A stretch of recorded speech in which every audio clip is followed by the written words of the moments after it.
Hello guys, pakita ko po yung bahay po namin. Ayan po yung bahay namin, half body po siya.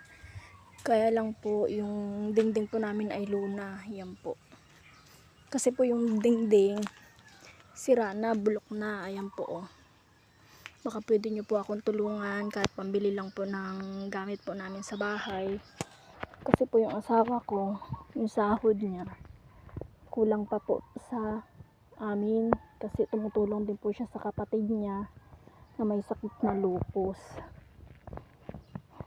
Ayan guys, ito po yung kusina namin, ay yung kalan po, ayan, bulok na po.